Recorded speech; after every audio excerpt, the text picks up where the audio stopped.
If everyone would please head towards your seats, we will get started with the third meeting of the House Standing Committee on Local Government. We've got 3 bills on the agenda today, and fairly full agenda, I think.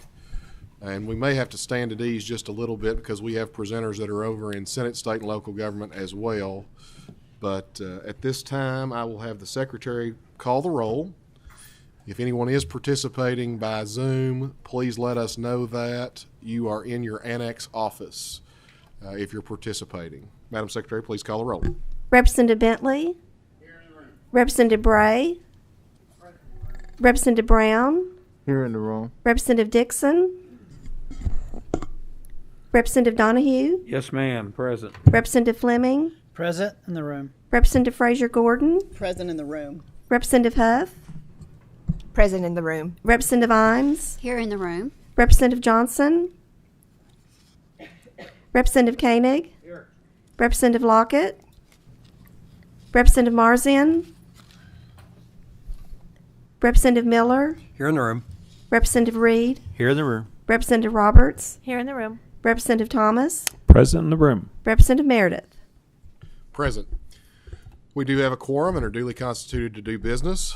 We will go a little out of order today, I think. We will call House Bill 392 as the first bill before us today. Representative Branscombe, if you want to approach the table, introduce yourselves and your guest for the record, and then you all may proceed with your testimony.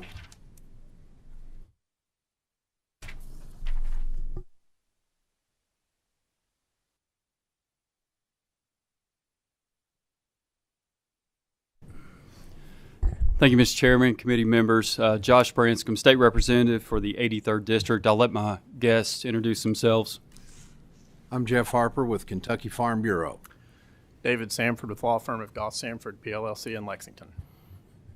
Y'all may proceed. All right. Thank you all. Appreciate the opportunity to be here today to speak with you on House Bill 392.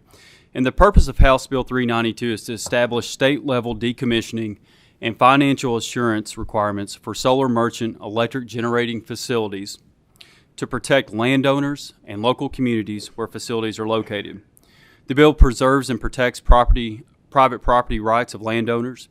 It assures that important decisions regarding large-scale solar developments are decided by local governments, and if no local planning and zoning requirements or ordinances are in place, it creates a statutory backstop establishing requirements and guidelines to be applied by the Kentucky Siting Board. And it strikes a reasonable balance between encouraging development in renewable energy resources while at the same time assuring that Kentucky farmland is protected for future generations. And that is the primary objective of this bill, to protect our landowners. Some primary provisions addressed in the bill.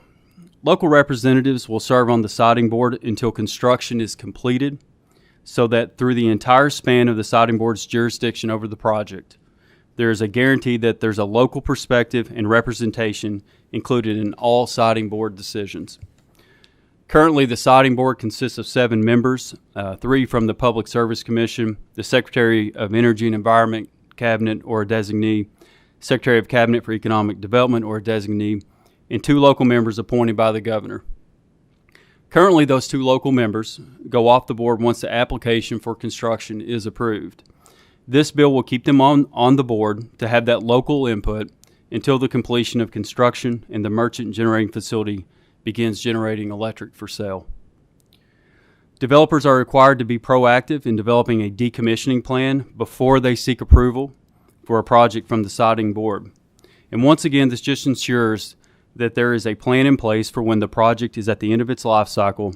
There are provisions to restore the property as close as possible to its original form, protecting our landowners. And I know, Mr. Chairman, you and I have spoke on this before. In our area, we have the orphaned and abandoned wells, and we don't want to get into a situation where 20, 30 years down the road we run into something like that.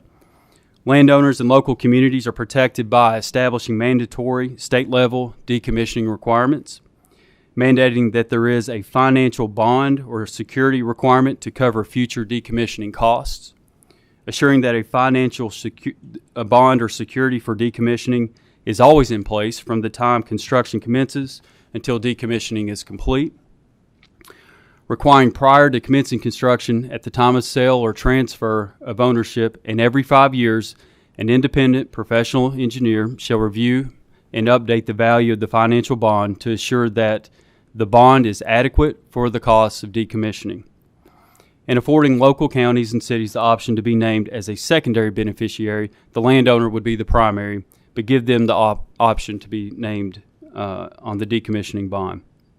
Motion on the bill. I do have a motion, Representative Frazier Gordon, a second from Representative Fleming on the bill.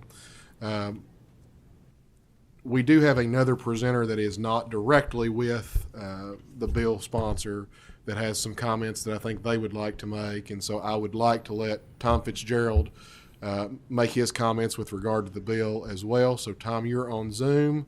If you would just introduce yourself for the record, and then you may proceed with your remarks.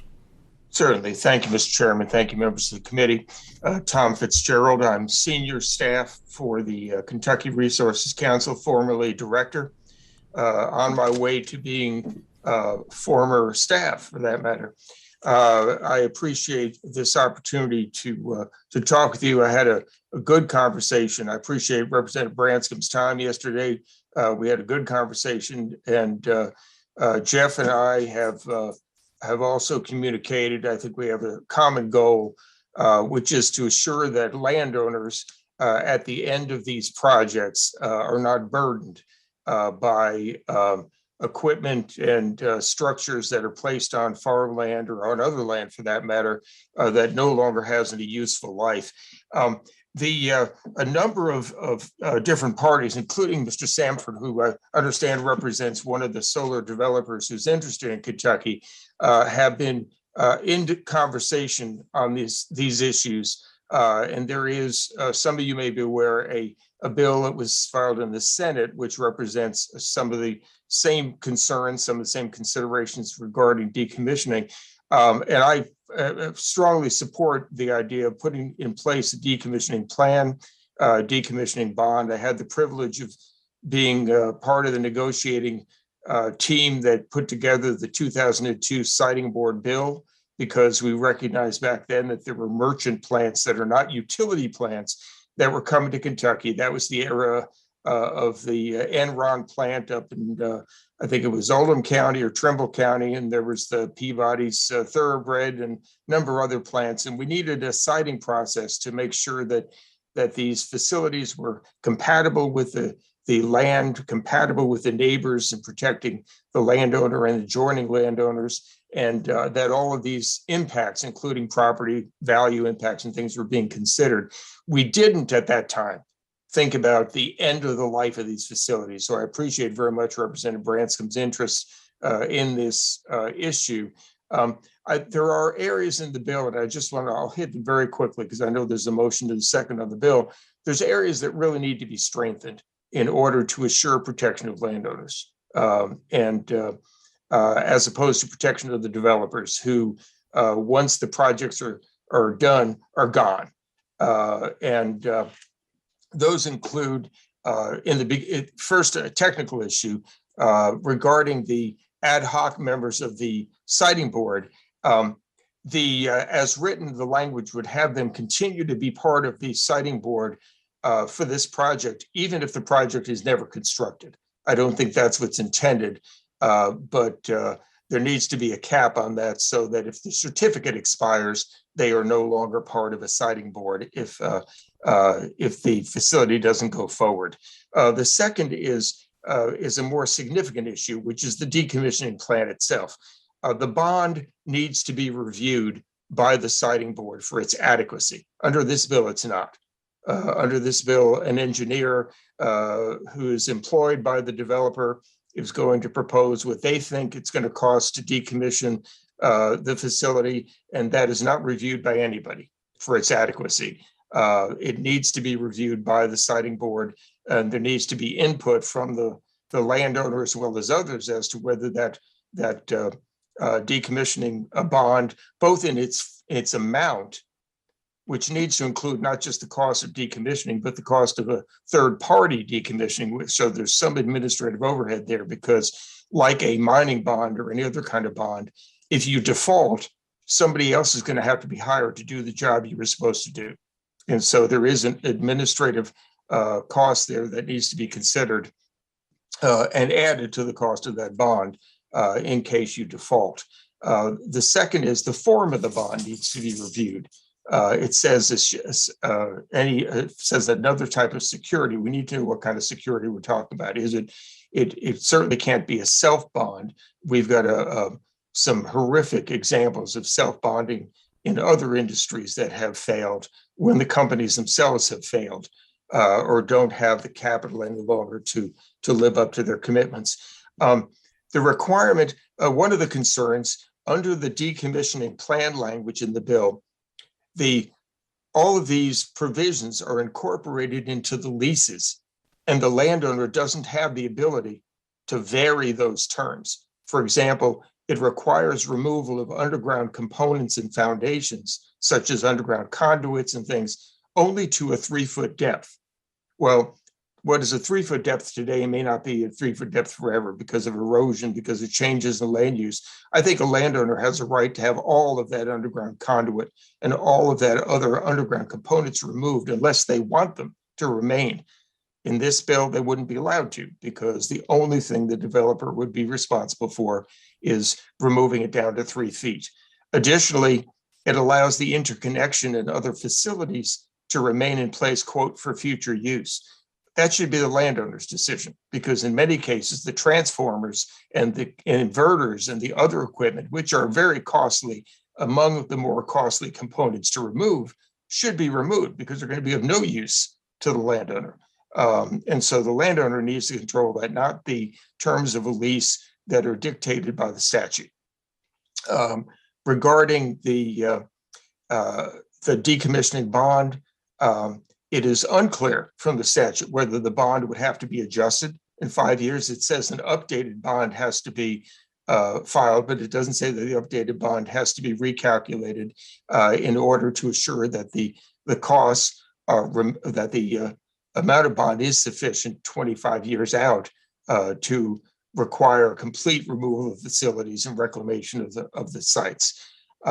Finally, regarding the relationship between state and local ordinances and state and local bonds, the language needs to be tightened significantly, because the local, currently the interaction of the state board and local communities, and we have actually wrote a model ordinance on zoning and planning for local communities to try to help them exert whatever influence they have to make the decisions in a way that's going to protect local landowners and local interests. Right now, the only thing that has primacy, if you will, in the local ordinances regarding the siting process is the setbacks. This says that the decommissioning plan and decommissioning bonds will have primacy. We're concerned that they need to better mesh so that only if that local bond is as adequate and considers the cost as minus the salvage value, should the local bond be able to take precedence over the state bond. There needs to be assurances, because in many cases, depending on the planning and zoning regulations locally, they may not have a specific process for managing the siting of this type of facility. And it may be a zoning issue where there isn't a bond. It may be that they have a construction bond, but they don't have a decommissioning bond. So we need to make sure that there is a better meshing of when you defer to the local community and when the state default kicks in, so that we are assured that there is an adequate bond in place and that the landowner is not going to be stuck with the and the neighboring properties, and the community stuck with the cost of removing these facilities, or the blight of the facilities not being removed. With that, Mr. Chairman, the last thing I'll mention, and this is an interest that Representative Branscombe, that you and I, and I think other members of the committee do share, because I was part of the oil and gas work group that put together that fund to deal with those abandoned tank batteries and wells and pits. And it's something Jeff and I also have a lot of common interest in. We just got some federal money through the infrastructure bill that is going to fund that state orphan tank and orphan well fund. So hopefully we will see some additional effort to get those old tank batteries and wells and pits off of the farmland and to reclaim the 14,000 plus abandoned wells that we've got in the state. So kudos to the legislature for having put that fund in place. It put us in good stead to get that federal money. I think it just got announced today. So, Mr. Chairman, I'd be happy to answer any questions. I'm looking forward to working with Representative Branscombe to tighten the bill up and to work with Jeff as well to tighten the bill up in order to fully protect the interests of landowners and farmers and to assure that these facilities, which are siting in Kentucky because we've got the sun and we've got the interconnections through PJM, that when they're done and are done being productive, that all of the equipment, all of the infrastructure, all of the underground conduit, all of it is cleaned up and removed, and these lands are put back into productive capacity. So thank you all very much. Happy to answer any questions, Mr. Chairman and members of the committee. Thank you, Tom. And Representative Branscombe, you or your presenters may want to make some just remarks with regard to any of that.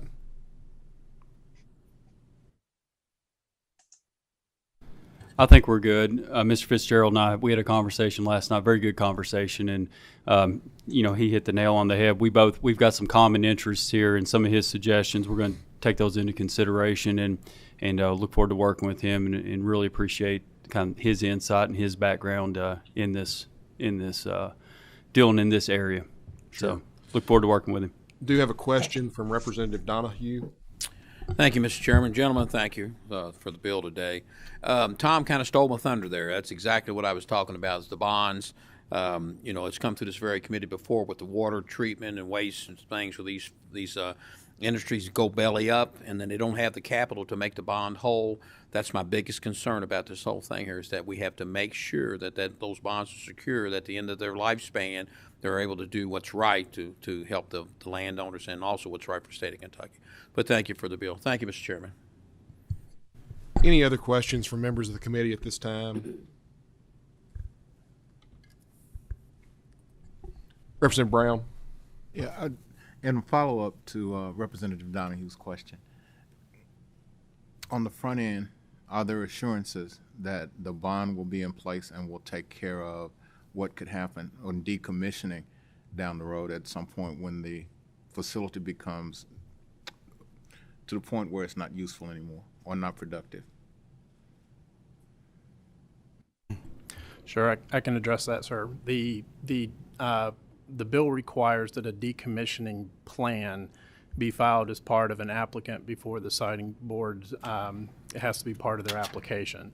An element of that decommissioning plan will be how they intend to have in place a decommissioning bond that would satisfy the statutory criteria.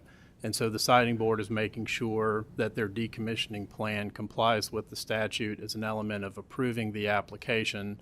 And then when you come over a little bit later in the bill, it requires that the actual decommissioning bond, a copy of that, must be filed prior to the commencement of construction.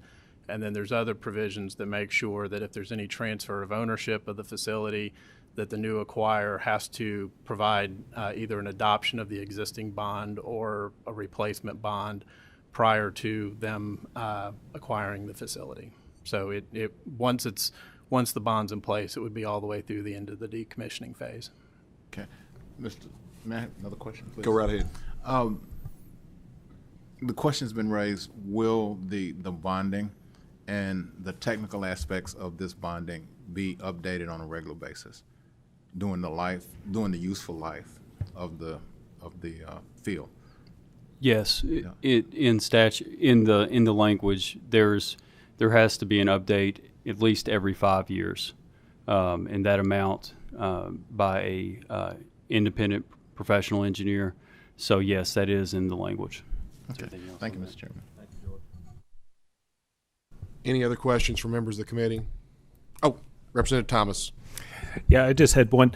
What triggers the decommissioning process? I mean, is the life of these solar panels at 40%, 30%, 20%? I mean, is there any mechanism that a landowner could sit there and say, no, it's still producing, even though it's just barely trickling, or is there anything like that? Yeah, primarily you're going to be looking at what's the end of the lease for which the facility cited. It's conceivable that a project, could extend the lease term so it would go longer, and so maybe market factors come into play as well. But primarily, you're going to be looking at what's the lease.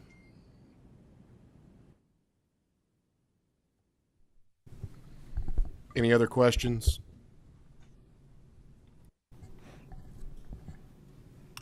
Seeing none, Madam Secretary, please call the roll.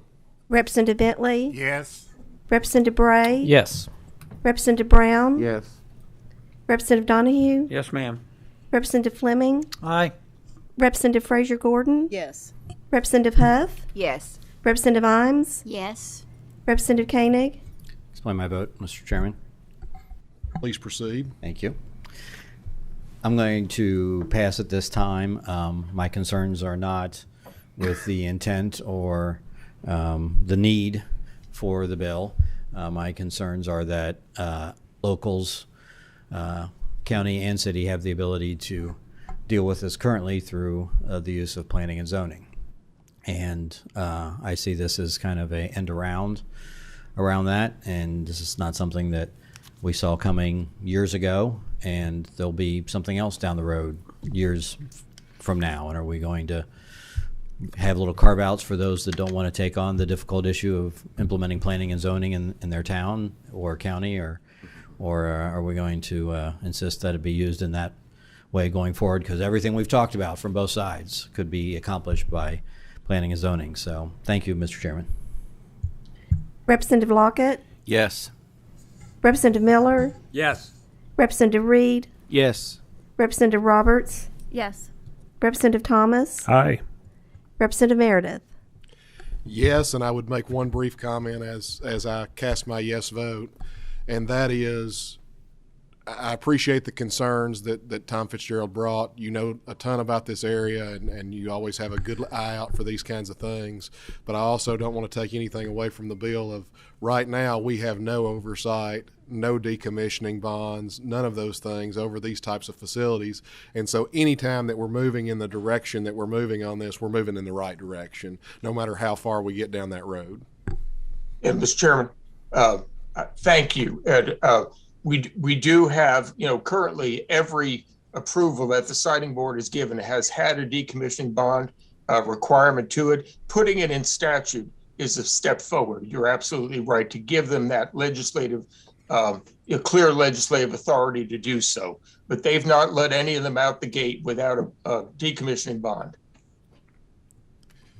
Bill does pass with favorable expression. Same shit on the House floor. Thank you, Mr. Chairman. Thank you. Representative Branscombe, if you want to, you may want to stay at the table. I think you've got another bill coming.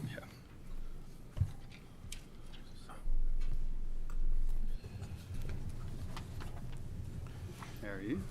If you all will just introduce yourselves for the record again, this is House Bill 399. Motion on the committee sub. Let them introduce themselves first. Okay.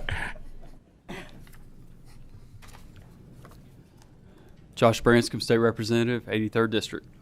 Brianna Carroll, Director of Public Affairs, Kentucky League of Cities. Representative Thomas, I will now entertain that motion. I'll make it again. Motion on the committee sub. Second. Motion and a second. The motion made by Representative Thomas, the second by Representative Lockett. If you all would just give us a brief update on what the sub does. The committee substitute just adds language requiring that the local government provide notice to the public. And you all may proceed with the rest of the presentation. All right. Oh, we do need to take a vote on the sub. Motion and second on the sub. All in favor of the sub being before us, say aye. Aye. Any opposed? Now proceed with the the broader explanation. Thank you, Mr. Chairman. I apologize to the committee. You have to endure me for one more bill, but this is House Bill 399. This bill broadens when and how citizens can comment on local government spending priorities of state funds received through local government economic assistance funds and municipal road aid funds. House Bill 399 allows those citizen comments at a time that may be more convenient for the citizens when they can address several issues simultaneously, instead of requiring a specially called public meeting. And we hear from city officials that tell us that usually no one attends these public meetings or public hearings. However, citizens often attend the regularly scheduled council or commission meeting. Got a motion on the bill as amended by the sub and from Representative Bray, a second from Representative Reed. Any questions on this bill? Representative Fleming? Thank you. Thank you, Mr. Chairman. I just want to briefly say thank you for bringing this bill up. I do support this. I have around 25 suburban cities in Jefferson County, which is about 25% of all cities in Jefferson County. And then of the list that we looked at in terms of going from 75 to 150,000 in terms of budgetary expenditures and so forth, that's around 6. And if you took those other cities around my district, that makes up to 10, so that's around almost half of what we're affecting. So I do appreciate bringing this. It provides clarity. The officials already are bonded, and so they can cover themselves in case something does happen. But I just want to appreciate bringing up and bringing this antiquated bill, our antiquated procedure or level into a more of a current day situation. So thank you very much. Any other questions from other members of the committee? Seeing none, Madam Secretary, please call the roll. Representative Bentley? Yes. Representative Bray? Explain my vote. Please proceed. In my 15-plus years of local government experience, never had a single person show up for LGA or MRA public hearings, so I vote yes. Representative Brown? Yes. Representative Donahue? Yes, ma'am. Representative Fleming? Aye. Representative Frazier Gordon? Yes. Representative Huff? Yes. Representative Imes? Yes. Representative Koenig? Yes. Representative Lockett? Yes. Representative Miller? Yes. Representative Reed? Yes. Representative Roberts? Yes. Representative Thomas? Aye. Representative Meredith? Yes. House Bill 399, as amended by the committee substitute, has passed with favorable expression. Same should on the House floor. Thank you, Mr. Chairman. Thank you, Mr. Chairman. Thank you, committee. Now at this time, I'll call our Vice Chair, Representative Frazier Gordon, with House Bill 351. If you all would introduce yourself for the record when you get to the table, and then you may proceed with your testimony.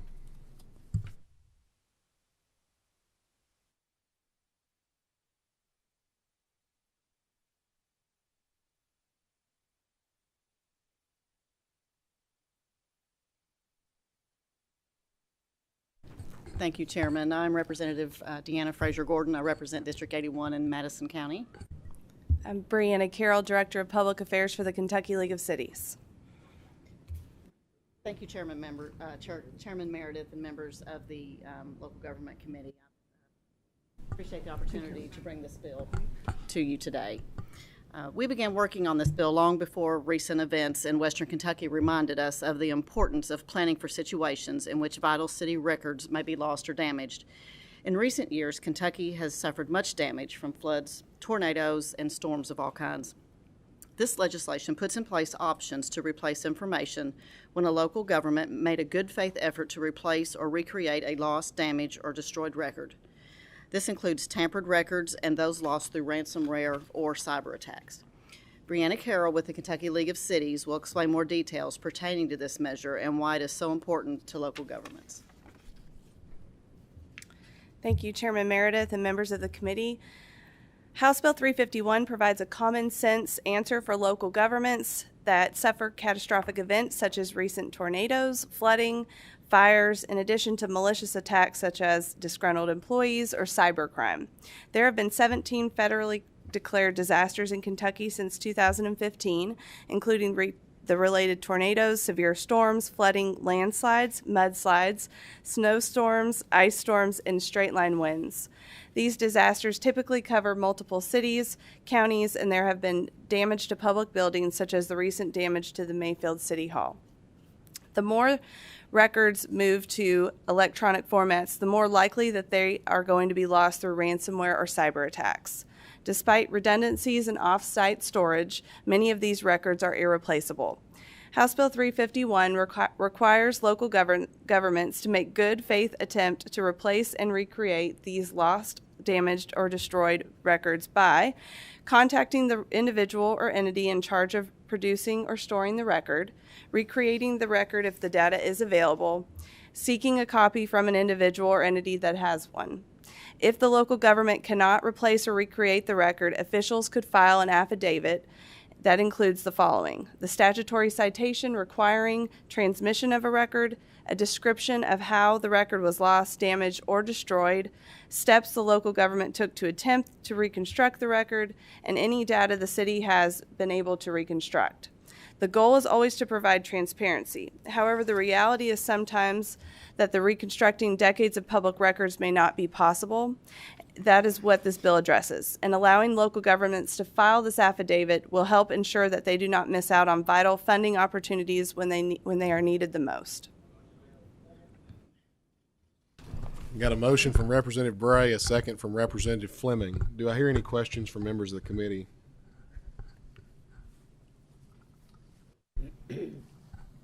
Seeing none, Madam Secretary, please call the roll. Representative Bentley? Yes. Representative Bray? Yes. Representative Brown? Yes. Representative Donahue? Yes, ma'am. Representative Fleming? Aye. Representative Fraser Gordon? Yes.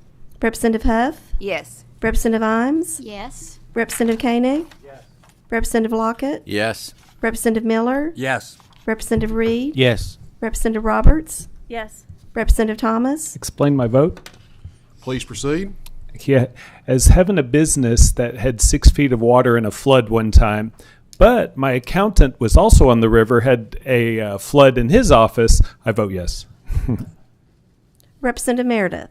Yes. House Bill 351 does pass with favorable expression. Same should on the House floor. Thank you all for your presentation. Thank you, Chairman and members of the committee. We have no other business before the committee. Do I hear a motion to adjourn? Motion and a second. All in favor say aye. We are adjourned.